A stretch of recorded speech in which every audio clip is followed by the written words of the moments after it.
Hello বন্ধুরা, কেমন আছেন আপনারা? আশা করছি আপনারা অনেক ভালো আছেন। কুকিং হাটে আপনাদের অনেক স্বাগত। আজকে বানাবো ভেজ পাস্তা। যারা এগ বা চিকেন একদম পছন্দ করেন না তাদের জন্য এই ভেজ পাস্তাটি খেতেও হয়েছে খুব অসাধারণ। অবশ্যই আপনারা বাড়িতে ট্রাই করবেন। আর যারা নন ভেজ আছেন তারা এর সঙ্গে এগ বা চিকেন যে কোনো জিনিস অ্যাড করে দেবেন। তবে আজ আমি খুব শর্টকাটে আমার মেয়ের জন্য এই ভেজ পাস্তাটি বানিয়ে নিচ্ছি। প্রথমে কিছু ক্যাপসিকাম কেটে নিয়েছি আর আমি ওইদিকে পাস্তাটি লবণ দিয়ে সেদ্ধ হতে বসিয়ে দিয়েছি। এবার আমি কিছুটা পরিমাণ বিনস কেটে নিয়েছি, কিছুটা গাজর কেটে নিয়েছি আর নিয়েছি একটা পেঁয়াজ কুচি করে। এখন পাস্তাটি সেদ্ধ হয়ে গেছে, ওটিকে আমি ঠান্ডা জল দিয়ে ভালো করে ধুয়ে নিয়েছি। কড়াই বসিয়ে দিয়েছি, দিয়ে পেঁয়াজ দিয়ে দেবো এর মধ্যে।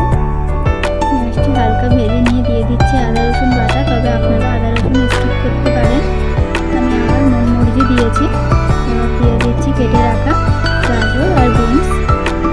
এই দুটো উপকরণ ভালো করে নাড়িয়ে চাড়িয়ে নিতে হবে। এখন এর মধ্যে দিয়ে দেবো স্বাদ মতো লবণ, দিয়ে দেবো অল্প একটু হলুদ। তবে আপনারা এখানে ম্যাগি চাউমিন মশলা ইউজ করতে পারেন। আমার মেয়ে চাউমিন ম্যাগি মশলা খায় না, ওরা একদমই ঝাল খায় না, সেই জন্য আমি কোনো কিছুই দিইনি। আমি শুধু অল্প একটু হলুদ দিয়েছি। আপনারা এতে আলুও ব্যবহার করতে পারেন। ভালো করে নাড়িয়ে চাড়িয়ে ভেজে নিচ্ছি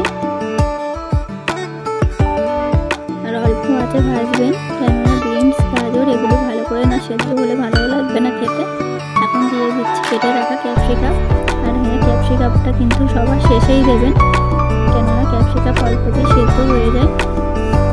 ক্যাপসিকাম দিয়ে ভালো করে নাড়িয়ে চাড়িয়ে ভেজে নেবেন আবারও কিছুক্ষণ। দেখুন আমার ভাজা প্রায় শেষ পর্যায়ে।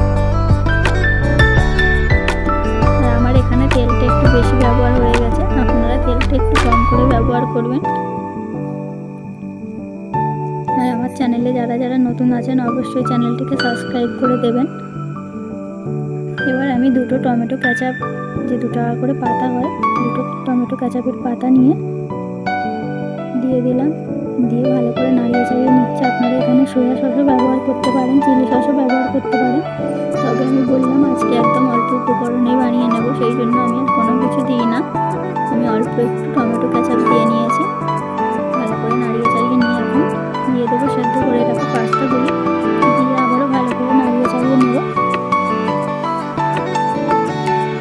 আর আমার ভিডিওগুলি যদি ভালো লাগে অবশ্যই কমেন্ট করবেন, ভিডিওগুলিকে একটু করে লাইক করে দেবেন, চ্যানেলটিকে সাবস্ক্রাইব করে দেবেন এরকম মজার নতুন ভিডিও পাওয়ার জন্য।